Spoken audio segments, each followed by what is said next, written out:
Before you start baking, it's always good to assemble your ingredients and your tools.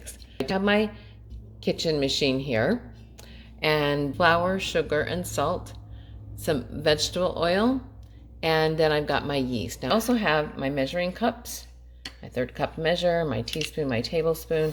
This is one of my best friends for bread, the 2-cup measure. So I only had to measure my flour half as much. I love to have a little spatula here as well, and then my measuring cup for my water.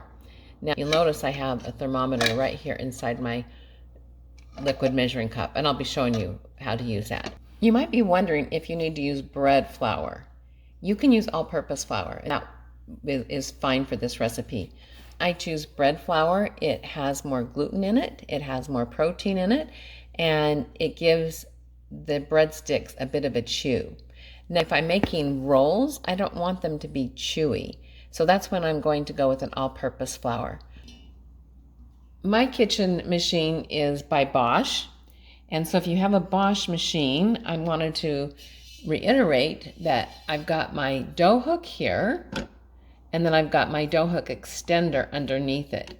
Now, if you don't have a Bosch, you can still listen in, but especially if you do have a Bosch, make sure you listen carefully. I've got underneath here, this is the dough hook extender. This is really helpful for smaller batches of bread. Make sure that your dough hook, let's just show you right here. See how we have the alignment right here, the way that the notches go? We want to line those right up. If you just put it right next to the dough hook extender, you're going to be fine. I love this dough hook. What this dough hook does is every 4 turns, it kneads my entire bread. Now we've got the dough hook in its place with this extender, or maybe you're doing this by hand. You can do that by hand too.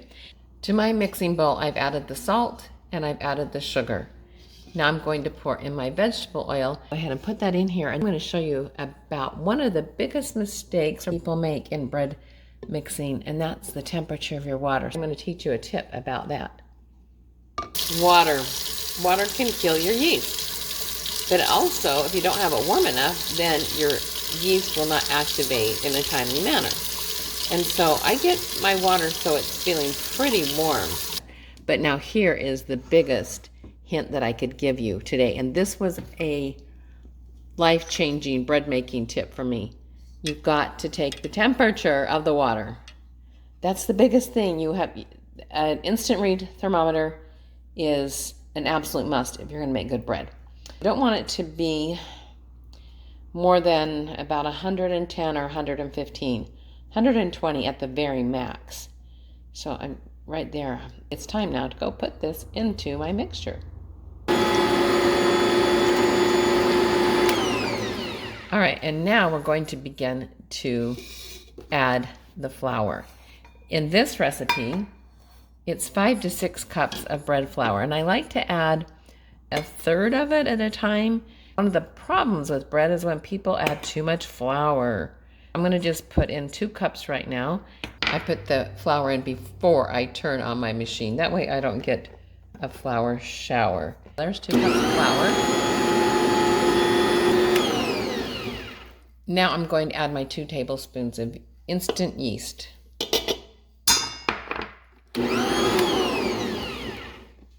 Next, I'm going to add 2 more cups of flour because I know I'm going to need at least 4 cups. But after that is when we're going to figure out how much flour we really do need. So I've got 2 cups of flour and my yeast in there. Let's put in my next 2 cups of flour.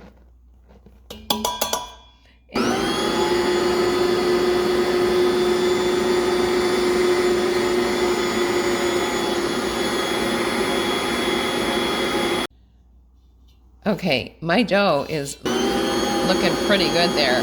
Now that's just with 4 cups of flour. So this is where you really want to pay attention, because you're going to see when you know exactly how much flour you have in your bowl. And my goal is a clean bowl. I'm going to add a little bit more as we go along here. Not too much.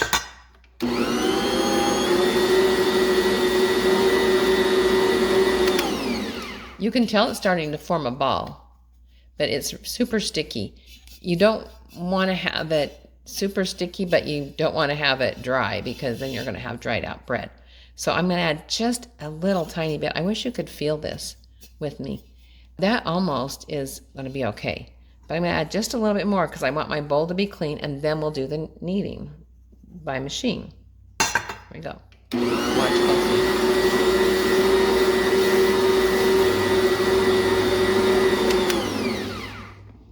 closely. Okay, my bowl is really pretty clean right here.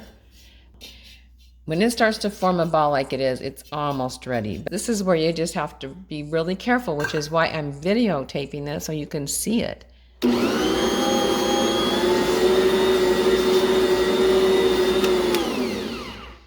I'm gonna call that good right now, and we're gonna get the kneading process started. Oh, I don't know, maybe it's a little too sticky. Oh, let me think about it for just a second. All right, I'm gonna put just a little bit more. You also don't want it so sticky that you can't roll it out. And with breadsticks, you wanna make sure that you can roll them out easily. That's why I sprinkle it. Don't dump it, just sprinkle. See?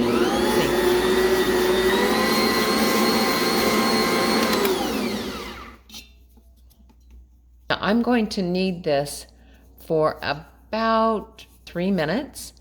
If you're using a machine, you'll have to gauge that for yourself. If you're doing it by hand, it's going to take you a little while. I'm going to set my buzzer.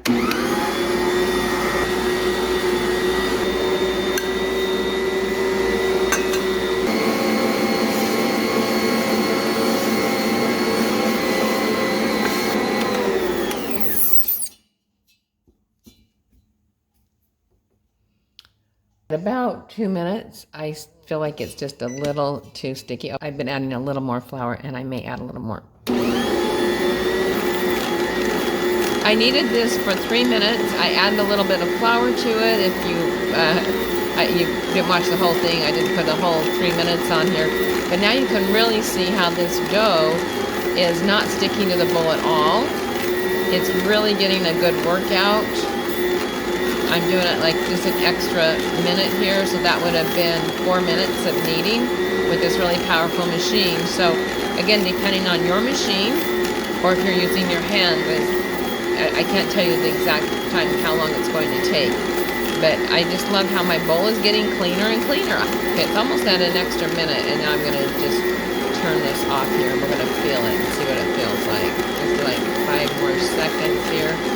Wow, that is just getting a great massage, isn't it? Okay, look at that. Oh, all right, that is perfect. And now it's time to put this on my baking mat. We're gonna roll out our breadsticks. Let's take the dough out of the bowl. Okay, first take off the hook, then I'll tip it over. Look at that. You know you've got great dough when it just slides right off. This is the perfect consistency. It's not too sticky, and it's going to be easy to make breadsticks. Now, look at that.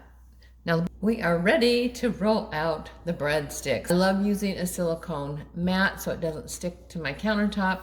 I line my baking sheets with silicone, and in this case I'm also sprinkling it with some cornmeal because I want to have a little bit of texture to the bottom of my breadsticks.